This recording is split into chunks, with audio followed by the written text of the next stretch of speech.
Bienvenidas y bienvenidos, bienvenidos y bienvenidas al curso de psicoanálisis de estructuras clínicas, histeria y neurosis obsesiva. Estamos estudiando. En concreto, hemos comenzado a estudiar la histeria y esta es la clase 2. Mi nombre es Virginia Valdomino, soy psicoanalista de la Escuela de Psicoanálisis Grupo Cero, que es quien organiza este curso, la Escuela de Psicoanálisis Grupo Cero, aquí en Alcalá de Henares. Bienvenidos a todos. ¿Qué tal? Bueno, la semana pasada, cuando terminamos la clase, os dije que escribierais las preguntas que tuvierais acerca del tema y que hoy comenzábamos la clase por ahí, con las preguntas. Así que, bueno, pues me gustaría abrir un turno de preguntas y comentarios antes de comenzar con el tema de hoy y vamos, bueno, pues vamos retomando y respondiendo a esas cuestiones. ¿Tenéis alguna pregunta? Aquí también podéis preguntar. Está todo muy claro, ¿no? Todavía, claro, el hablar a uno le va comprometiendo. Se va ya empezando a introducir en el psicoanálisis. ¿Está bien? ¿Empezamos? Bueno. Vamos a profundizar hoy en el mecanismo psíquico de los fenómenos histéricos. Entonces queremos resaltar primero esa precisión, que hay que diferenciar entre lo que es el mecanismo psíquico y otra cosa es el fenómeno histérico. Son cosas diferentes y eso nos va a permitir también diferenciar lo manifiesto de lo latente, ¿no? Porque el fenómeno histérico es lo que se ve, es el síntoma o conjunto de síntomas, ¿no? Es el tic, es la alucinación, son las convulsiones o los vómitos o las contracturas o la parálisis, ¿no? Ese es el fenómeno histérico, lo que vemos. Pero, ¿qué mecanismo psíquico está funcionando para que ese fenómeno histérico se produzca? ¿Qué mecanismos del aparato psíquico se están poniendo en marcha o se están sobreutilizando o utilizando en una mayor cantidad para que ese fenómeno histérico se produzca? Dijimos, y si no dijimos, lo digo ahora, que la diferencia entre la salud y la enfermedad es una diferencia de cantidad. Que los mecanismos psíquicos que operan en el sujeto psíquico son siempre los mismos. Pero que cuando uno se enferma es porque ha utilizado en una cantidad exagerada determinados mecanismos psíquicos. Por eso los problemas o trastornos psíquicos en psicoanálisis se regulan con la práctica del análisis, con la elaboración psíquica. La cantidad se regula, la cantidad en el uso de los mecanismos, y un paciente enfermo puede recuperarse totalmente en psicoanálisis, ¿vale? Entonces, hoy vamos a entrar a ver el mecanismo psíquico que produce el fenómeno histérico. El fenómeno histérico, el síntoma es el producto final. Esto hay que entenderlo bien, ¿vale? Porque si entendemos esas cosas bien, vamos a ir entendiendo bien todo lo demás. El síntoma es un producto del inconsciente.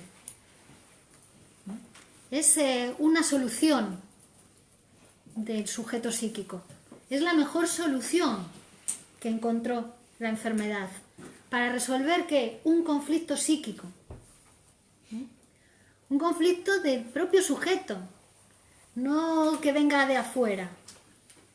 Puede que haya algo fuera que te haya cuestionado y que haya puesto en marcha ese conflicto. haya reavivado ese conflicto, ¿no? Porque también si se ha reavivado el conflicto es que había algo que antes no estaba bien resuelto. Había antes un conflicto que se había resuelto a medias o como había podido el sujeto, ¿no?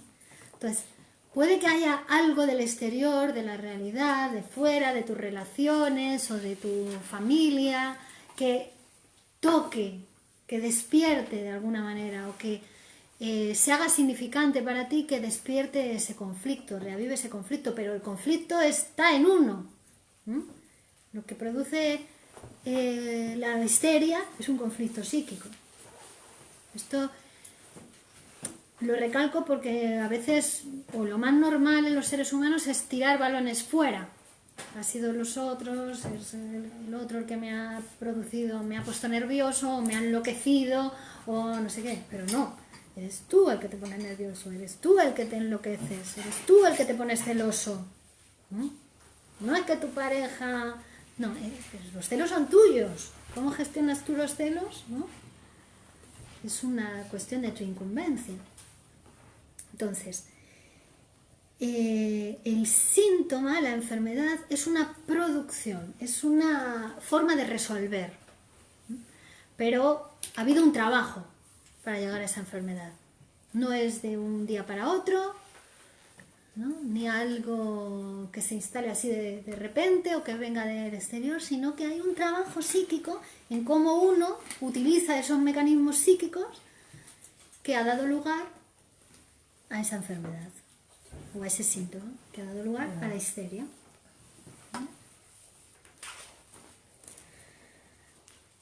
Utilizando el método psicoanalítico vamos a poder, partiendo de la enfermedad, partiendo del síntoma, vamos a reconstruir esas operaciones psíquicas que tú haces, o que el paciente histérico hace, cada vez.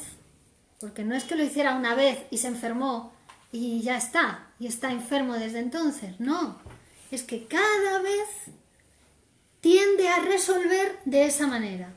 Tiende a resolver su conflicto psíquico de esa manera. ¿Qué manera? Histérica. ¿No?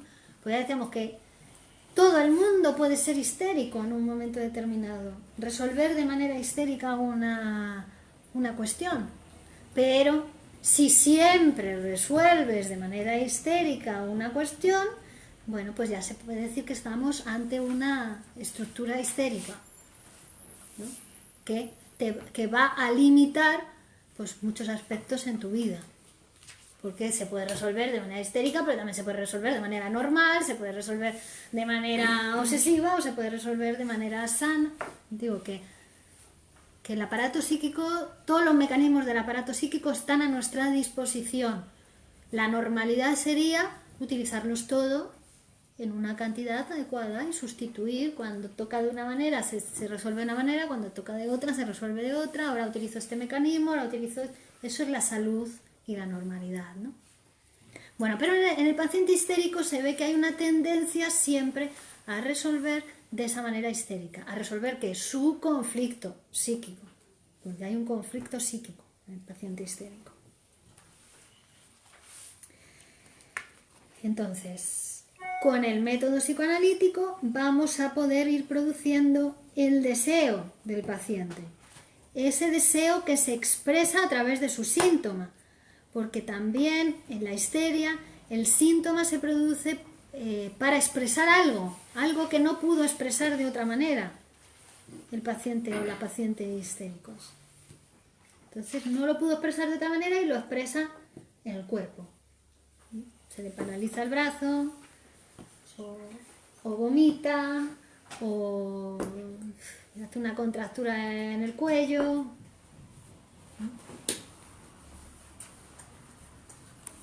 Y además esto le ha pasado, o sea, ese deseo se expresa en el síntoma más allá de su conciencia. Por supuesto, no es algo voluntario. Por supuesto, el paciente no sabe de qué va. No sabe qué es lo que se está expresando a través de su síntoma. Lo desconoce. No puede dar cuenta de ello. Sabe que algo pasa. Sabe, es un saber no sabido lo inconsciente. O sea, algo sabe, pero no puede ni dar cuenta de ello, ni por supuesto curarlo, ¿no? O evitarlo, o transformarlo, ¿no? Por sí solo no puede. El instrumento psicoanalítico viene a traer ese instrumento de trabajo para que el paciente pueda transformarse, pueda transformar su enfermedad o su síntoma con este instrumento. El psicoanálisis le pone, mira, tienes esta herramienta. Si la utilizas de esta manera, tú vas a poder transformar, salir de esa posición o sumar a esa posición, a esa manera de resolver tu conflicto, otras formas de resolver que te van a llevar hacia la salud, hacia una manera más saludable de vivir. Es decir, el paciente sufre, padece su síntoma, reconoce tener un síntoma y reconoce que sufre, pero no puede dar cuenta de la forma de cómo se produjo ese síntoma, eso no puede dar cuenta, ni siquiera puede hablar de su implicación en la producción del síntoma, cómo está implicado en la producción de su enfermedad. Por ejemplo, un síntoma puede ser, yo tengo 2 niños pequeños, no sé si ya lo dije en la otra clase, de 8 y 5 años, entonces pues, muchas veces una conducta repetitiva puede ser gritarle a los niños, ponerme histérica a la hora. Entonces, ¿dónde estaría el límite de que pueda llegar a ser un síntoma de histeria?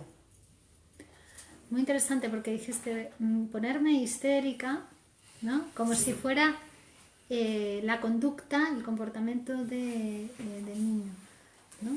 Sin embargo, eres tú la que te pones histérica, ¿no? Sí. Bueno. Entonces, ese podría ser un síntoma a analizar. ¿Por qué yo, cuando el niño se comporta así, yo me pongo asá, ¿no? Entonces, a partir de ese síntoma, empezamos a analizar. ¿Dónde estaría el límite? Porque, claro, una madre normalmente puede ser una conducta y no un síntoma de histeria. Entonces, el límite... Bueno, habría que ver si eso es histeria, porque una cosa es cuando uno dice me pongo histérico, pero eso no significa que eso sea una histeria, ¿no? Yo creo que también el lenguaje es amplio, pero un síntoma es cuando ya a ti te incomoda, ¿no? Un síntoma te incomoda, te hace sufrir, te hace padecer, a ti o a tu hijo. Porque claro, a lo mejor a ti no, pero luego se observa que es lo que suele pasar en los niños, ¿no? El niño tiene síntomas o fracaso escolar o mal comportamiento con los compañeros o agresividad, lo que sea, o no habla bien o no camina bien, el síntoma que sea, o es como dicen, hiperactivo. Bueno, vamos a ver, partiendo de ese síntoma vamos a hacer un psicoanálisis. Y para ese psicoanálisis, si es un niño pequeño, quienes tienen que participar especialmente son los padres. Porque a veces el síntoma de los niños es para ocultar algo en la relación de los padres, por ejemplo, ¿no? O en el propio psiquismo de los padres hay algo que no se instaló bien o no se comprendió bien, ¿no? Digo que a veces también es una señal, el síntoma en los niños, de que hay algo que revisar en la familia o en los padres, ¿no? Pero los niños son placas sensibles, están en pleno crecimiento y todo está preparado para que funcione correctamente en ellos, para crecer, para hacerse sujetos de lenguaje, para hacerse simbólicos, entrar en el mundo de la ciencia, en el mundo, para salir al mundo, está preparado todo para eso. Entonces, cuando eso no pasa, cuando hay algún problema en ese camino, hay que preguntarse si es la implicación del niño, dependiendo de la edad del niño. Si son muy pequeños, pues hay que hablar con los padres, si son muy pequeños, porque todavía su sistema psíquico no está del todo construido. Cuando ya son niños un poquito mayores, ahí sí, ya están construyendo su psiquismo y también, de alguna manera, pueden estar implicados.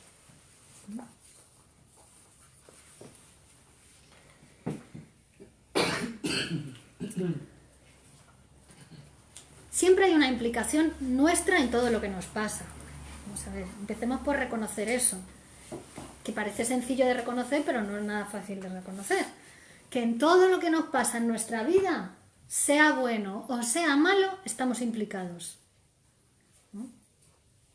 ¿Y no será más bien un aprendizaje ese tipo de conductas? O sea, por ejemplo, lo que dice ella, me pongo histérica, es porque has visto que tu madre lo hacía y ha funcionado, y tu madre lo ha hecho porque tu abuela lo hacía y ha funcionado, con lo cual ya ni te lo planteas.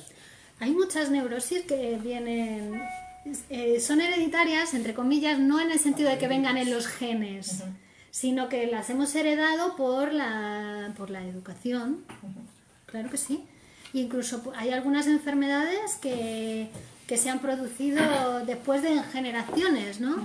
Una psicosis grave, pero es que 4 generaciones de la familia ya llevaban una manera de transmisión de la ideología familiar que al final dio como resultado un enfermo en la familia, ¿no? Pero eso sí, pero la posibilidad de, o sea, uno, reconocerse implicado en eso, porque decir, bueno, fue algo que me transmitió mi padre o mi madre, es como echar balones fuera también, ¿no? Pero ahora ya sí, vale, sí, fue algo que yo aprendí así, pero ahora me está pasando a mí. Y entonces yo estoy implicado en lo que me está pasando a mí. Y el psicoanálisis te da la oportunidad de transformar eso que te está pasando a ti en otra cosa. Claro, sí, transformarte. Porque es una cosa que está en ti tan hecha carne, tan asentada, tan inconsciente. Inconsciente es eso, es que está ya te has hecho con eso, ¿no? Te has estructurado con eso.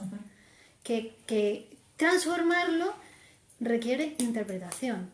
Requiere interpretar eso que es inconsciente. O sea, la interpretación hace el efecto como la intervención de un cirujano casi, ¿no? Es como un bisturí que entrase ahí en el aparato psíquico y te dijera, esto es tuyo y esto es enfermedad, ¿no?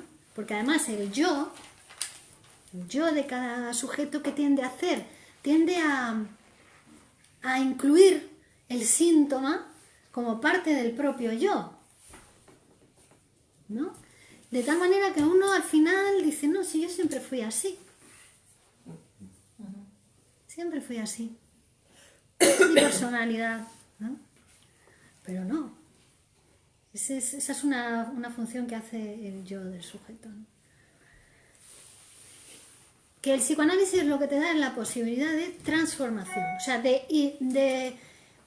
de comprobar, aprender, conocerte, de autoconocimiento y autotransformación, conocer en qué medida tú estás implicado en eso, cómo formas parte, cómo eres víctima y cómplice de lo que te pasa.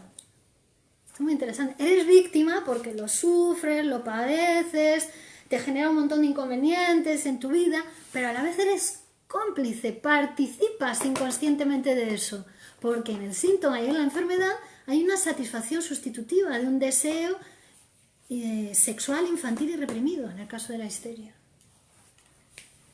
De un deseo infantil que a través del síntoma, a través de la enfermedad, se está expresando, se está satisfaciendo, aunque tú, desde tu vida consciente, digas, pero ¿cómo voy a querer yo eso para mí, hombre? ¿Pero qué me estás contando? ¿No? Esa es una real.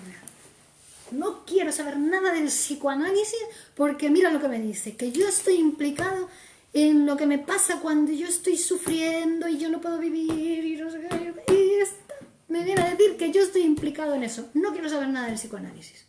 Muchas personas van a pagar ahora el curso, jamás voy a volver a hablar de psicoanálisis, pero a la vez también el psicoanálisis te dice esto, pero te dice, mira, tu vida puede ser maravillosa, depende de ti. Es tu vida, tú eres el que está sufriendo. Si quieres transformarla, pues adelante, aquí tienes la herramienta. Pero depende de ti, nadie puede hacer eso por ti. O lo haces tú o no lo hace nadie. Eso es otra de las revoluciones que trae el psicoanálisis, de las subversiones, ¿no? No vamos a revolucionar esto ahora para todos. Una gran transformación, ya fracasaron todas las revoluciones, No es que vayamos a cambiar el sistema para que ahora todos tengamos salud. Ojalá podamos, pero no es eso. Es cada uno transformándose uno mismo, ¿no? Construyendo la salud para uno, también se van transformando sus relaciones. Sus relaciones son más saludables con su familia, con sus padres, con sus hijos, en el trabajo. Y así, la transformación de cada uno va produciendo transformaciones en sus relaciones, ¿no? Entonces, implicación personal de cada uno. Inconsciente, no consciente, inconsciente. Estamos divididos. Y esto es algo que en la histeria se ve genial. Es decir, Freud, si hay algo que aprende con las pacientes histéricas, que él escribió los historiales sobre la histeria y estudió a las pacientes histéricas antes de escribir la interpretación de los sueños, antes de escribir cómo funcionaba el aparato psíquico. Él ya lo veía, decía, aquí pasa algo, vamos a ver. Si yo hipnotizo a la paciente, utilizaba la hipnosis, y le digo que haga como que yo no estoy, ¿no? Le hipnotizo, ahora, a partir de ahora, usted no va a notar mi presencia. Yo no voy a estar presente. La paciente cae, ¿no? Está hipnotizada, entonces él va, la toca, la pellizca, la cachetadas, y la paciente como si no estuviera presente, obedeciendo a la sugestión, obedeciendo a la orden hipnótica, que eso es la hipnosis, ¿no? Después despierta a la paciente, ahora usted no va a recordar nada. La paciente se despierta. ¿Qué ha pasado durante la hipnosis? No sé, nada, yo no me acuerdo de nada. Vale, entonces ahora la hipnotiza otra vez y dice, ahora usted va a recordar todo. A la de 3, cuando yo diga 3, usted va a despertar y va a recordar todo. 1, 2, 3. La paciente se despierta y recuerda todo lo que ha pasado. Freud dice, ¿aquí qué pasa? ¿Qué pasa? Ya se empieza a dar cuenta de que el aparato psíquico está disociado. Está disociado. Todavía no tiene el concepto inconsciente, pero ya dice, hay una parte que a veces accede a ella, a veces no accede a ella. Al principio él pensaba que lo inconsciente era una parte de la conciencia, una parte extraña, como un cuerpo extraño.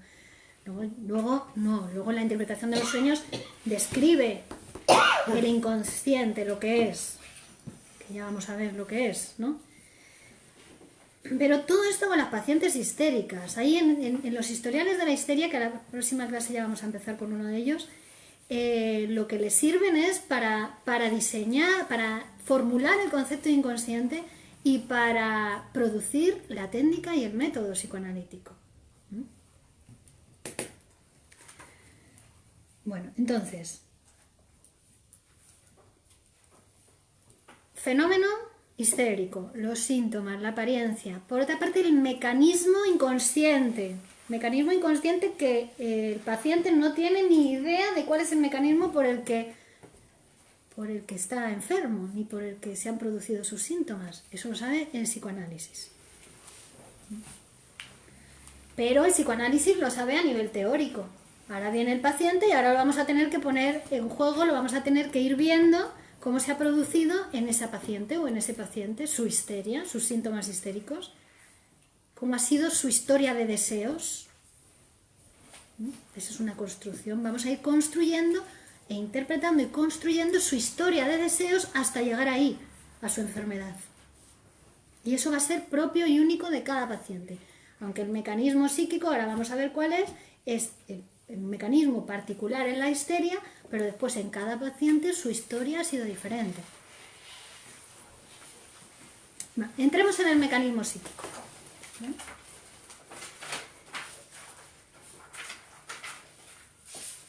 Bueno, entonces Freud, cuando llegan las pacientes por primera vez, las pacientes histéricas, con los síntomas histéricos, se pregunta, ¿y cuándo fue por primera vez? ¿Cuándo surgió por primera vez este síntoma?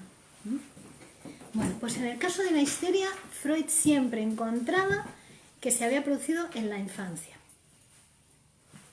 Por lo que le contaba el paciente, no podía ir a la infancia realmente a verlo, sino por lo que le contaba la paciente. Estamos en un nuevo nivel de objetividad. Es decir, nuestro nivel de objetividad es el discurso del paciente, lo que nos dice el paciente. Paqui pregunta sobre el caso que vamos a ver la semana que viene. Ahora al final de la clase lo decimos. Bueno, entonces, para descubrir cómo se produjo el síntoma, no vale solo con examinar al paciente. Hacemos un examen médico, ¿no? Como hacen los médicos, y ya decimos cómo vino ese síntoma. No, hay que hacer un trabajo psicoanalítico. Entonces, ¿cuál es la técnica del psicoanálisis? Le pedimos al paciente que hable libremente, que hable, que diga todo lo que quiera, ¿no? Y nosotros, el psicoanalista, le escucha. Hable, usted hable. Esa es la técnica del psicoanálisis. Asociación libre en transferencia. Entonces, esos acontecimientos que han motivado la aparición de los síntomas en los pacientes histéricos muchas veces son acontecimientos desagradables de recordar para el paciente. Muchas veces el paciente no recuerda lo buscado, no lo puede recordar. Y muchas veces ni siquiera sospecha la relación entre eso que recuerda, o que apenas recuerda, o que no puede recordar, con el fenómeno histérico, con sus síntomas. Ni siquiera lo sospecha, ni se da cuenta que eso puede estar relacionado con lo que le pasa ahora. Recordemos que los síntomas de la histeria son desde neuralgias, o sea, dolor de una parte del cuerpo, anestesias de una parte del cuerpo, contracturas, parálisis, ataques histéricos, convulsiones epileptoides que simulan una epilepsia, el petit mal, que es ese fenómeno que es como que pierden la conciencia durante 15 segundos o un tiempo muy breve, ¿no? Ausencia, ¿no? Como que se va. Las afecciones de la naturaleza de los tics nerviosos, vómitos persistentes, anorexias, perturbaciones de la visión o de la audición, perder la ceguera histérica, la sordera, alucinaciones visuales, olfativas, gustativas, auditivas, todo esto pueden ser síntomas histéricos, etc. Entonces, una cosa que vemos en el fenómeno histérico es que existe una desproporción entre el síntoma, que en muchas ocasiones ha perdurado durante años, décadas, y el factor motivador, que pudo ser algo puntual, pudo ser una frase, incluso, ¿no? Entonces hay como una desproporción entre lo que motivó el síntoma y la duración del mismo, ¿no? En ocasiones esa conexión entre lo que produjo el síntoma y el fenómeno patológico es muy clara. Por ejemplo, una persona que cuando estaba comiendo siente un afecto doloroso y retiene el afecto, ¿no? Retiene el afecto. Y después eso le produce gran malestar y vómitos que se mantienen durante años, ¿no? Ahí se ve muy clara la conexión. Estaba comiendo y ahí algo le produjo un afecto muy doloroso, pero no expresó nada y eso después se quedó en la persona como vómitos y malestar. O un ejemplo que creo que comenté el otro día, de una muchacha que había velado a su padre durante largos años, durante unas noches, que estaba enfermo y en una de estas noches, bueno, pues el brazo que ella apoyaba encima de la cama del padre que estaba enfermo, se le queda dormido, no lo puede mover, y cae como en un estado de obnubilación y también padece una alucinación. Todo ello originó la pereza en el brazo derecho con anestesia, no lo movía, no lo sentía y una contractura. Además, a esta paciente le pasó otra cosa, y es que queriendo rezar, cuando estaba velando a su padre, dice que no había encontrado palabras para rezar al padre, hasta que por fin consiguió recordar una frase en inglés de su niñez. Una frasecita, un juego de palabras que era en inglés. Bueno, pues después, cuando desarrolló la histeria, que era bastante grave y complicada, dice que olvidó durante 1 año y medio su idioma natal.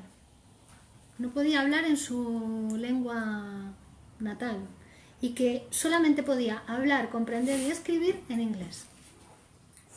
Fijaos, este fue otro síntoma de esta paciente. Olvidó por completo durante 1 año y medio su lengua.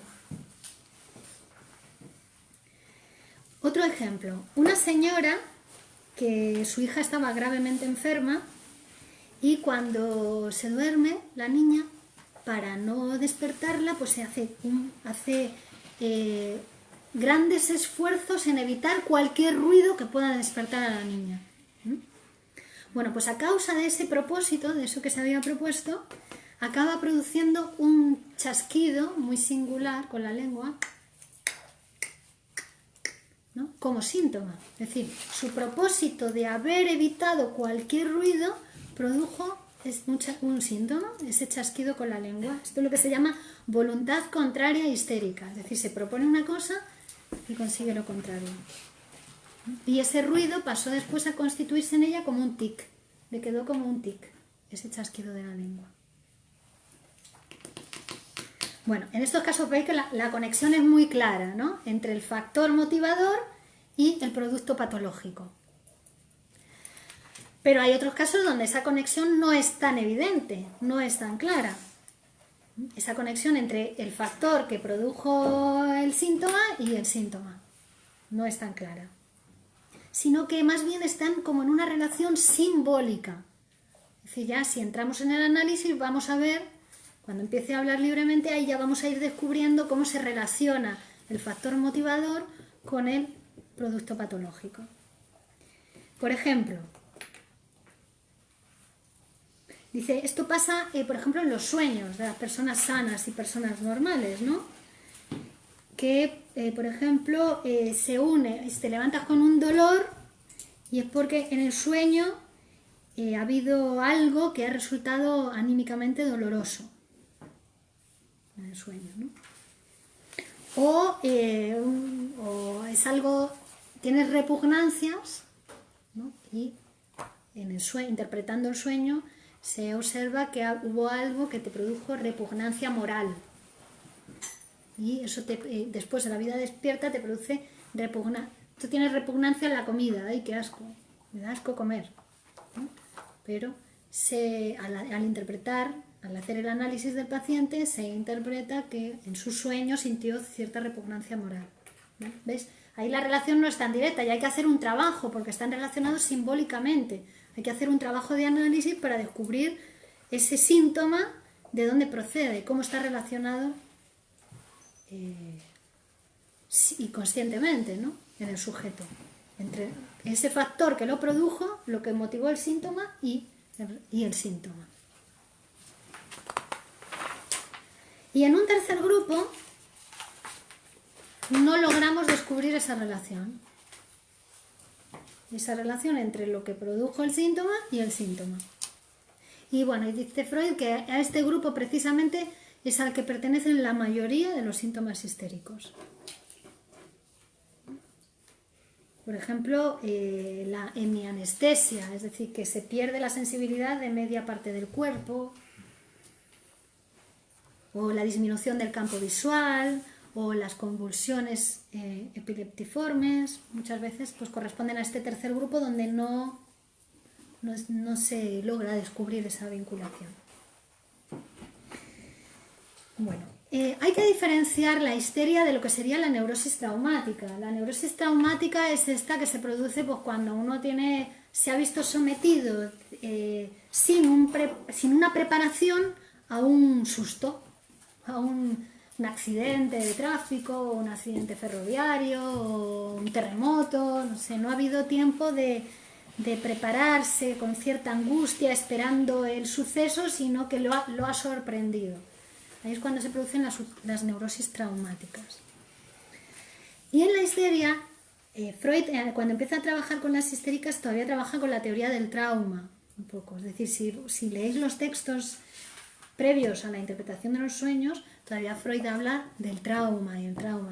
Después cuando se produce el psicoanálisis, la teoría del trauma se va a desechar, porque lo que es traumático para todos por igual, que es la entrada del niño en el lenguaje. Cuando accedemos al mundo de lo simbólico, ese es el trauma, el gran trauma por el que hemos pasado todos. Pasar de ser cachorritos animales a ser sujetos del lenguaje. Entonces se desecha la teoría del trauma ahí. Es decir, todos pasamos por el complejo de Edipo. Y después cómo cada uno se posiciona frente al complejo de Edipo, cómo cada uno resuelve su complejo de Edipo, va a dar lugar a una estructura de salud, o a una estructura histérica, una estructura obsesiva, o psicótica, o normal, que es la utilización de todos los mecanismos. Pero sí que es verdad que en la histeria hay algo que le ha resultado, hay un suceso acontecido o fantaseado que siempre se ubica en su sexualidad infantil, en la histeria.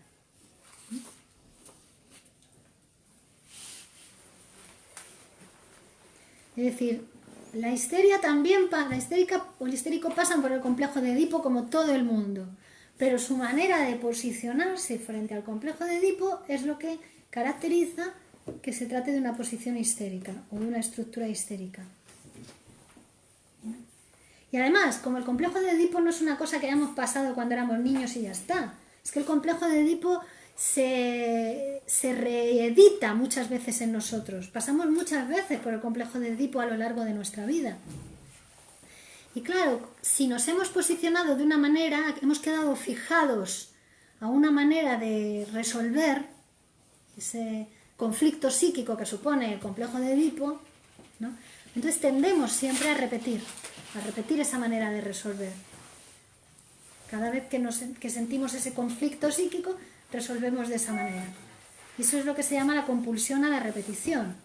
Compulsión a la repetición. Pero el psicoanálisis nos permite transformar eso. Es decir, sumar otras maneras de resolver.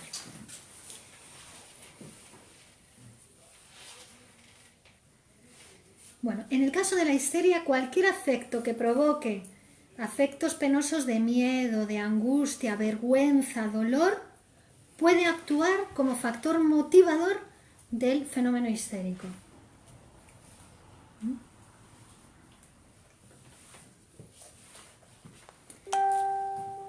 Algunas veces son circunstancias totalmente indiferentes que por su asociación o porque han coincidido en el tiempo con un suceso realmente eficaz, ¿no? O con un instante de gran excitabilidad en el paciente, han adquirido la categoría de ser factores motivadores del fenómeno histérico, por una coincidencia temporal, ¿no?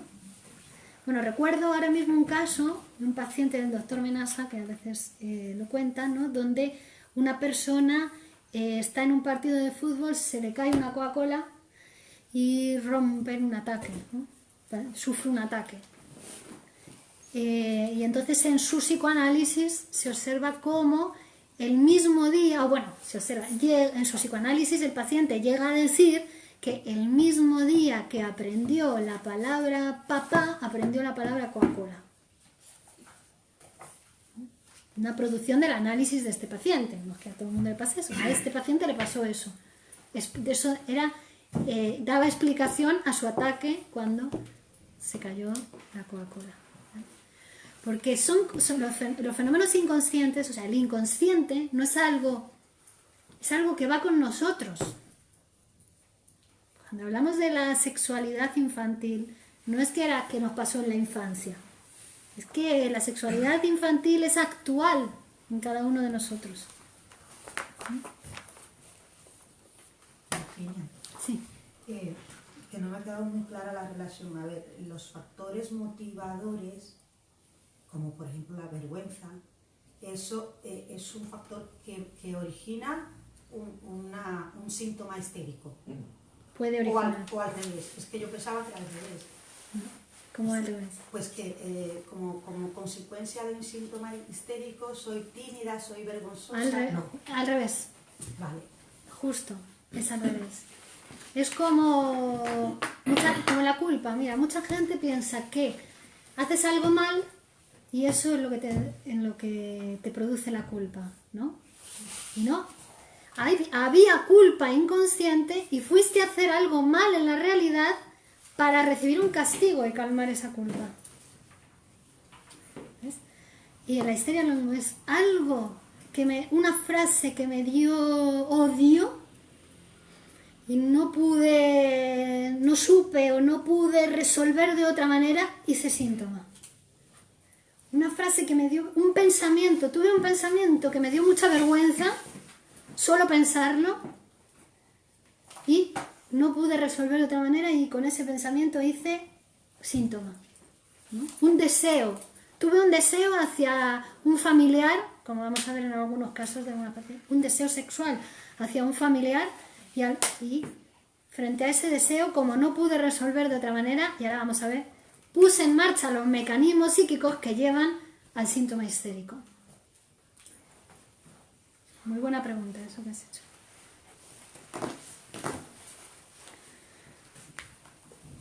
Bueno, entonces,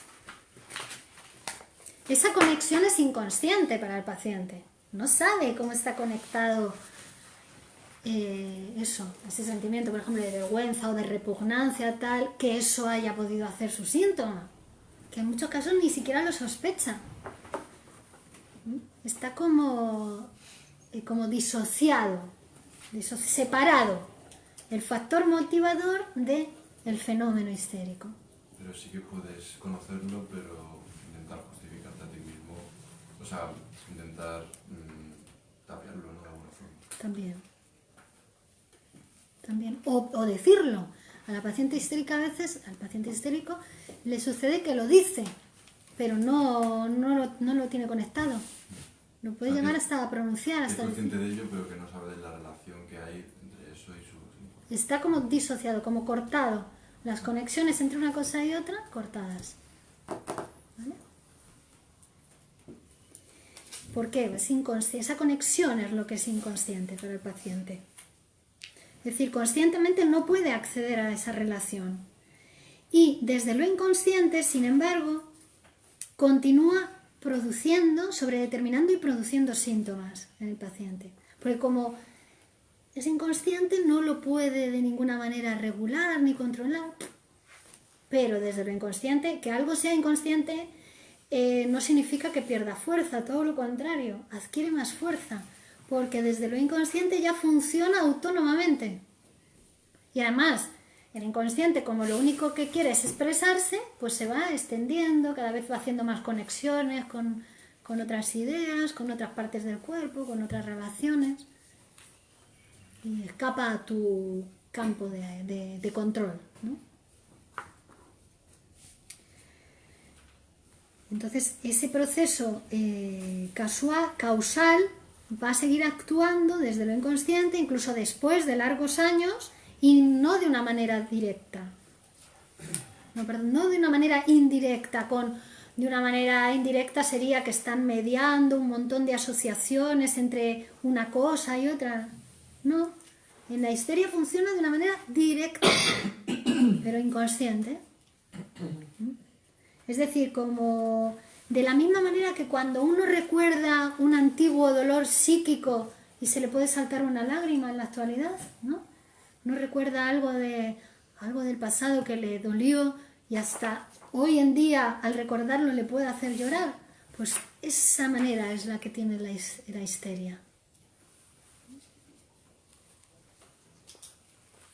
El paciente histérico, decimos, padece de reminiscencias.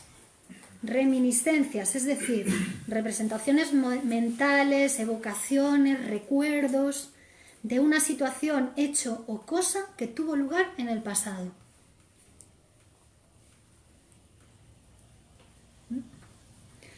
En el caso de la histeria, como en el resto de neurosis de transferencia, que son la fobia y la neurosis obsesiva, siempre va a estar el factor motivador en la sexualidad infantil del paciente, siempre.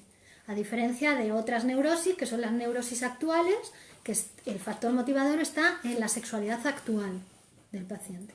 La histeria siempre va a estar en la sexualidad infantil. ¿Vale? Pero entonces el factor motivador es un producto del deseo inconsciente.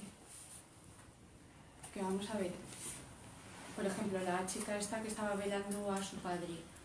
Eso es lo que le hace tener el síntoma, pero su deseo inconsciente que le motiva no es eso. No, su deseo inconsciente lo vamos a producir en el psicoanálisis de esa Y paciente. entonces es el factor motivador sería producto del deseo inconsciente. ¿O no? Claro, Sí. claro. Pero no vamos a poder saber de ello hasta que no lo interpretemos en el análisis. Que el factor motivador, vamos a ver, o sea, el deseo inconsciente hay que producirlo, no está en ningún sitio. Y lo vamos a producir a partir de lo que la paciente nos dice, nos cuenta, asocia libremente. Y el vivir unas circunstancias similares a las que produjeron ese síntoma en tu infancia puede ser un factor que potencie ese síntoma en la actualidad. Puede ser. O sea, por ejemplo, a raíz de una experiencia concreta, pues has desarrollado ese síntoma. Si tú recreas en la actualidad esas circunstancias que viviste, más, ¿no? Puede ser. Puede ser como un motivador, o sea, como un factor motivador, ¿no? Sí, puede ser eso, o puede ser cualquier otra situación. Puede ser una situación de que en este momento le haga tener que tomar partido por algo, o tomar una decisión, o un cambio en el trabajo. O sea, puede ser cualquier cosa que de alguna manera le pone en cuestión otra vez, Sí. ¿no?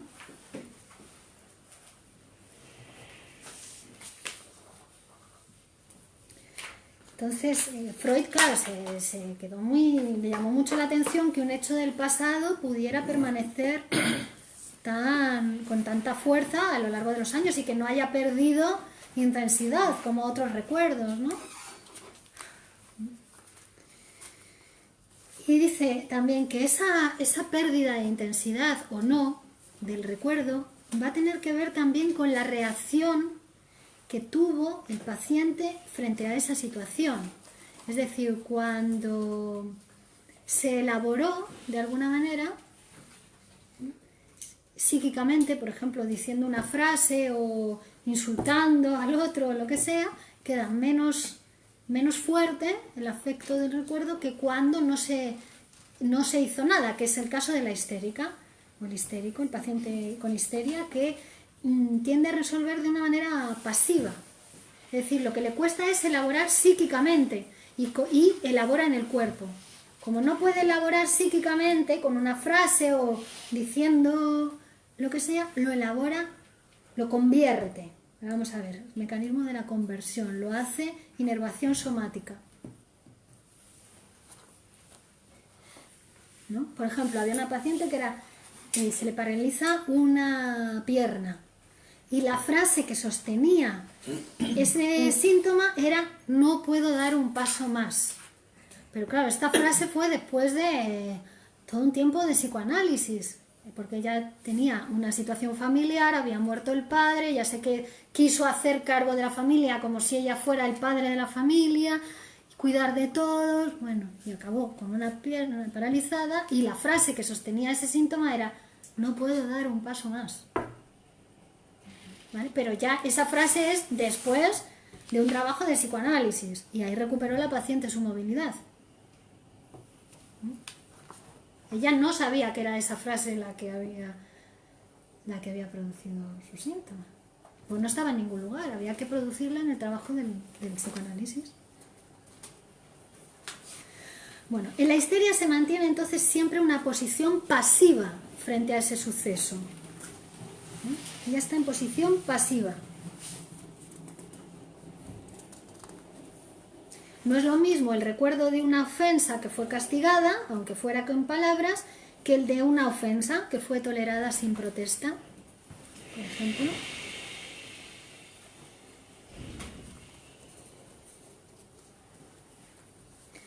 En los pacientes histéricos, ese recuerdo que se constituyó como causa del fenómeno histérico se ha conservado con mucha nitidez, con mucho acento afectivo también. ¿Vale? Pero el paciente no dispone de este recuerdo, no puede acceder a él muchas veces, o accede a él pero de una manera con lo que se llama la belle indifférence de la paciente histérica, la bella indiferencia. Accede al recuerdo como si indiferente, como si no le produjera ningún afecto, porque todo el afecto ¿dónde está? En el síntoma. Se ha inervado somáticamente. Entonces, los mecanismos psíquicos que se ponen en marcha en el fenómeno histérico son, podemos hablar de la represión, el primero.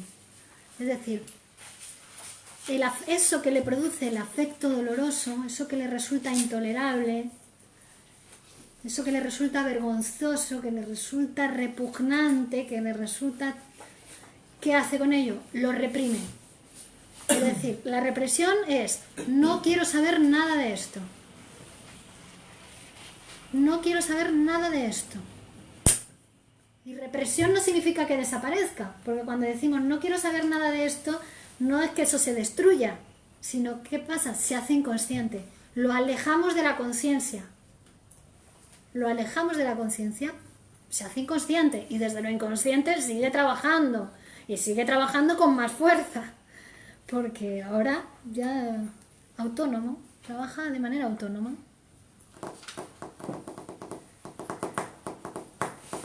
Pero además hay una cosa, y es que las representaciones se pueden reprimir. Un recuerdo, una idea, una fantasía, lo que es la representación, eso lo podemos reprimir.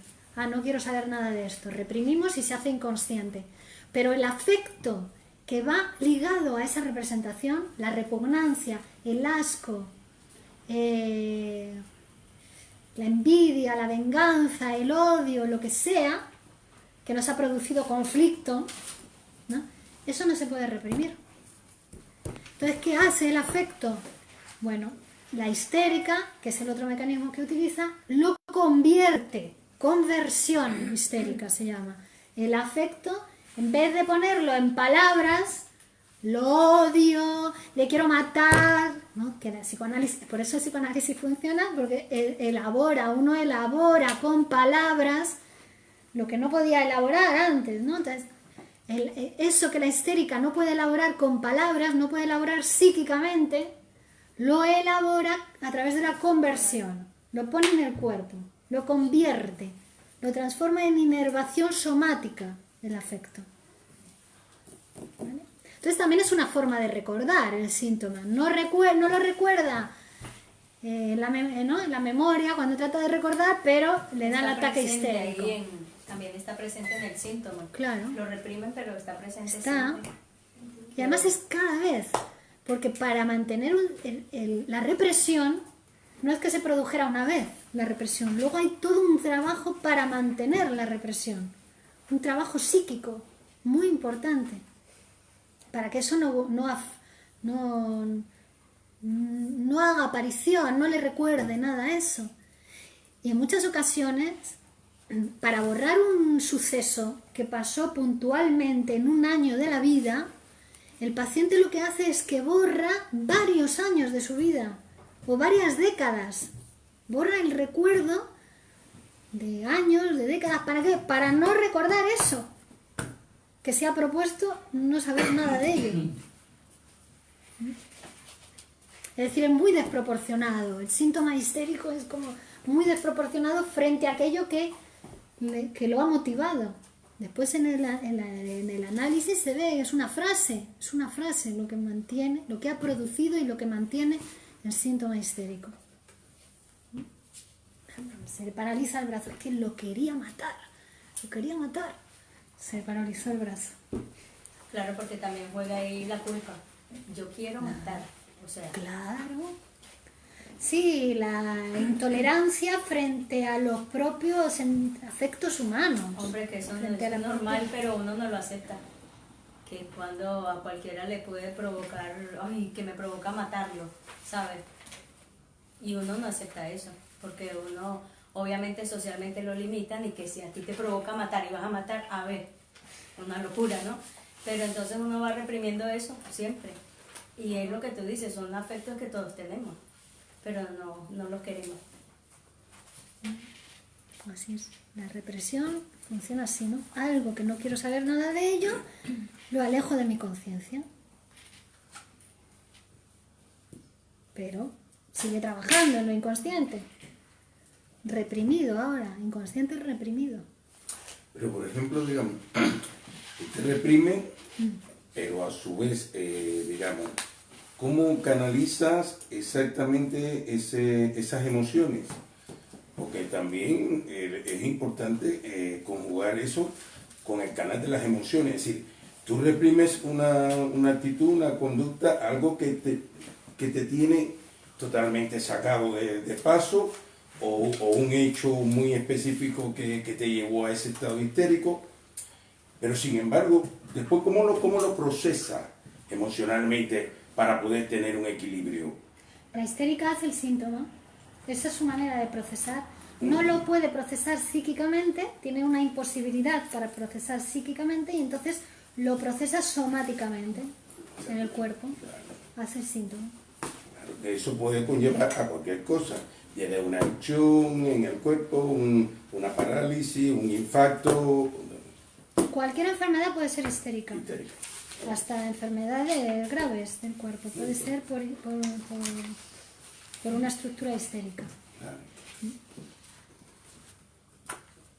Claro, eso es el mecanismo psíquico que está produciendo y manteniendo la histeria. O sea, es patológico, digamos, que no es aconsejable la represión, ¿no? Vemos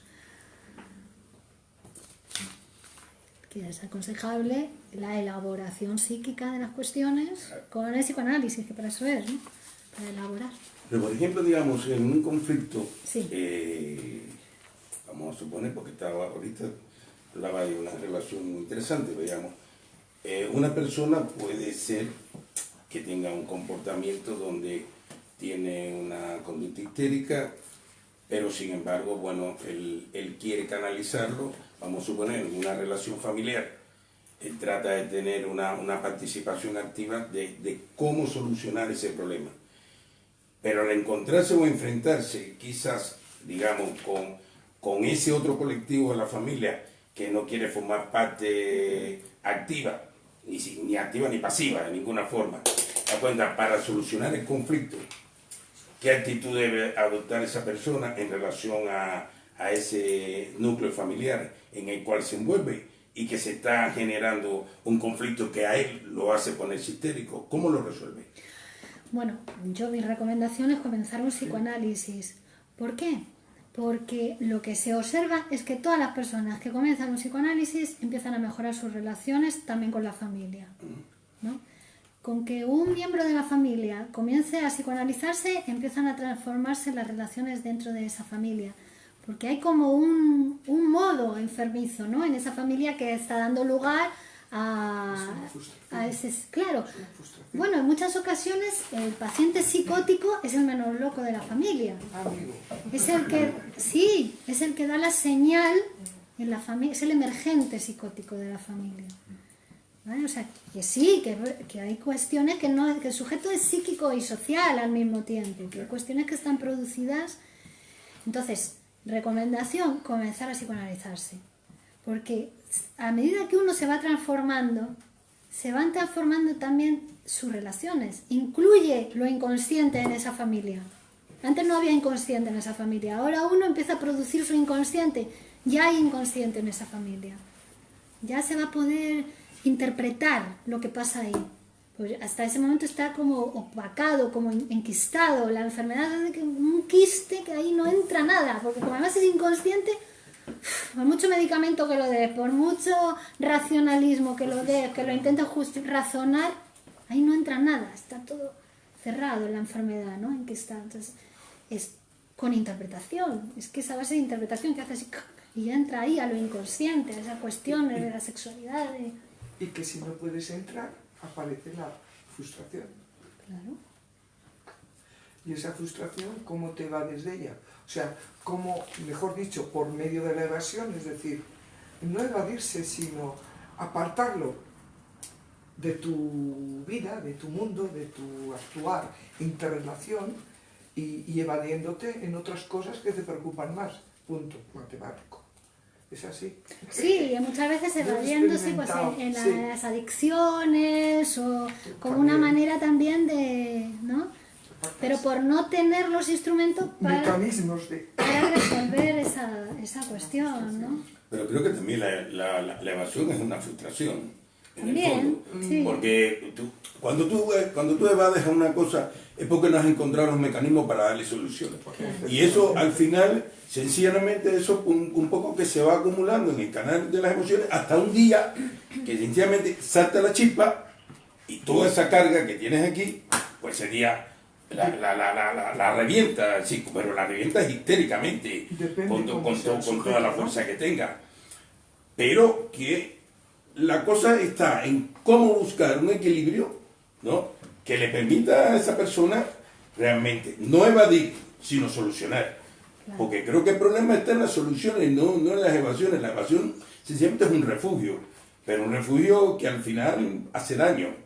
Claro, porque también la cuestión está en tolerar que siempre hay frustración, que nunca vamos a ser completos, que siempre va a haber algo del otro que nos incomoda, Una falta de empatía. que siempre hay falta, que nunca al otro lo vamos a tener, que el otro siempre va a pensar diferente. Entonces es más bien ir aceptando ciertas cosas de nuestra humanidad. Que hay incertidumbre, que hay muchas cosas que en muchas ocasiones el síntoma también es para tapar esas cosas, ¿no? Digo, que es para seguir conversando, pero que se trata más bien de ir aceptando la humanidad en uno, ir humanizándose uno, y la humanidad implica que tenemos sentimientos de esos que no nos gustan nada, que los tenemos. ¿Y de dónde proceden? Pues tiene que ver con toda esta cuestión del Edipo, con la cuestión del Edipo, que son infantiles, ¿no? Que luego que somos incompletos, que siempre hay falta, que siempre hay frustración, que siempre está ahí la alternativa de la represión, pero que es mejor utilizar otras alternativas a la represión. Pues la represión acaba enfermando en su repetición. ¿Que alguna vez reprimimos? Bueno, pues eso entra dentro de lo normal. Que alguna vez uno reprima, pero oye, si te pasas en reprimir, te vas a enfermar, ¿no? Si te pasas en... que alguna vez conviertes, ahí tienes un no sé qué, un dolor de algo que te duele y haces un dolor de espalda. Bueno, una vez no pasa nada. Digo, que alguna vez eso hasta es normal, pero si ya estás con tu dolor de espalda y tu dolor de espalda y tu dolor de espalda de manera continuada, oye, que te vas a lesionar al final de verdad, ¿no? Como los deportistas. Que el psiquismo está siempre implicado en lo que nos pasa, siempre. Y que el primer paso pasa por ahí, por reconocer que uno es psíquico también.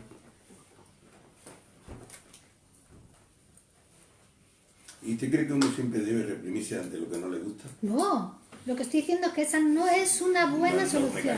Entonces, por ejemplo, si está frente a algo, en una confrontación que puede ser con una persona determinada, que a lo mejor esa persona le ha dicho algo en un momento determinado, pero sin embargo a lo mejor esa persona es una persona, uno más comedido que la otra, y no le gusta, pero a lo mejor para no crear un conflicto mayor, porque puede haber implicado otra tercera y otra cuarta persona, ¿cómo debe actuar? ¿Diciéndole lo que no le gusta exactamente para sacarse uno esa carga? ¿O sencillamente tratando de evadir esa situación para no crear un conflicto a una tercera persona que puede estar implicado en eso? Mira, a mí lo más inteligente que me parece, y te lo digo no, o sea, te lo digo porque es lo que yo hago, es psicoanalizarse. Ir a terapia, claro. Es psicoanalizarse, ¿por qué? Porque psicoanalizarse no solamente te va a permitir resolver esa cuestión puntual, sino que te va a permitir escuchar de manera diferente a la gente a partir de ahora, ¿no? Y escuchar de manera diferente es interpretar de manera diferente la realidad. Y te da otras herramientas, otros recursos para responder a esas situaciones. Me parece lo que yo hago y me parece la solución más inteligente frente a los afectos, frente a todas estas cuestiones que nos pasan como humanos, aunque no queremos saber de ellas ni no queramos reconocer. Una pregunta, ¿cuál es la postura del psicoanálisis frente a las nuevas teorías, bueno, nuevas entre comillas, positivistas, a los talleres de COAS? Ese tipo de, ahora que tú estás hablando eso de que reprime, si tú te pones a analizar esos tipos de talleres de motivación y todo esto, lo que hacen es que te reprimen. Son todo disciplinas del yo, refuerzan el yo. Son muy peligrosas. Eso iba a decir yo, más bien es una enfermeza, ¿sabes? Cada uno puede hacer lo que quiera, pero son peligrosas, porque en muchos casos refuerzan las enfermedades, refuerzan el yo del sujeto. El yo del sujeto ya hemos dicho que tiende a identificarse con el síntoma. Son peligrosas, se hacen muy malas prácticas en la actualidad, en España y en el resto de países. Muy malas prácticas, sin regulación teórica, sin regulación práctico-técnica. Egocentrismo. Sí. Egoísmo. Entonces, envidias. sí. Y claro, luego hay profesionales que ni siquiera se psicoanalizan tampoco ellos. Sí. Entonces, ¿qué hacen? Extienden su enfermedad a los pacientes. Sí, proyectan y producen eso en los otros. Claro. Muy malas prácticas. Además no son nuevas, son antiguas, son previas al psicoanálisis. El positivismo es precientífico. No tiene en cuenta el concepto inconsciente, que ya nació en 1900, ya tendría que tener en cuenta cómo funciona el aparato psíquico. No saben cómo funciona el aparato psíquico. Señores y señoras, no saben, el positivismo no sabe cómo funciona el aparato psíquico. No tienen idea de cómo funcionan los mecanismos inconscientes de la mente. Y lo puedo decir, vamos, gritando con magnetófonos donde haga falta. Son precientíficos. Nos generan mucha enfermedad. Pero profesora, te voy a hacer una pregunta, porque es que, por ejemplo, en la sociedad en que vivimos actualmente, que parece que aquí los programas de televisión o las cadenas de televisión, de radio, que realmente es la más divulgativa, ¿no? La que abarcan a toda la sociedad, realmente yo creo que la orientación prácticamente y el alimento psicológico que incitan a la gente no tiene nada que ver con esto que estamos tratando aquí. Para nada. Porque realmente estamos creando una sociedad totalmente enferma, de antemano. Neurótica. Es decir, neurótica al 100%. Es decir, es una cosa que la gente tiene un nivel de histeria, pero es que la histeria ya no es ni siquiera individual, es una histeria colectiva. Es decir, donde nadie acepta ni el más mínimo conflicto, ¿no? Sí, yo creo que la gente no está ni preparada para aceptar el más mínimo conflicto, el más mínimo no, el más mínimo contratiempo. Pero está pasando porque lo estamos viendo en nuestros pequeños hijos, en nuestros pequeños nietos. Es decir, ¿qué solución? Porque esto es muy bonito darlo aquí, es muy bonito uno cogerlo como instrumento para aprender uno mismo. Pero el problema es que si esto a nivel social realmente no se aplica, esto es como una gota de agua en un océano. Bueno, o no, ya somos muchos los que nos estamos transformando, así, de esta manera, uno por uno. Porque las grandes revoluciones han fracasado todas. Te cortan el cuello. Entonces, la única manera de transformación por ahora posible, hasta que podamos, esto llegue un momento en que se pueda instaurar en el sistema de la seguridad social y todo el mundo se pueda psicoanalizar y la salud sea excelente para todos, la salud mental, que el estado de salud mental hoy por hoy es de pena. Bueno, hasta que eso pase hay que ir uno por uno, lo tiene que hacer uno. Uno, trabajar su salud mental y la de los suyos, la de su familia, por lo menos a través de uno. Ir trabajando su familia, su entorno cercano, y así se consigue muchísimo. Grupo Cero lleva consiguiendo muchísimo desde hace más de 40 años en España.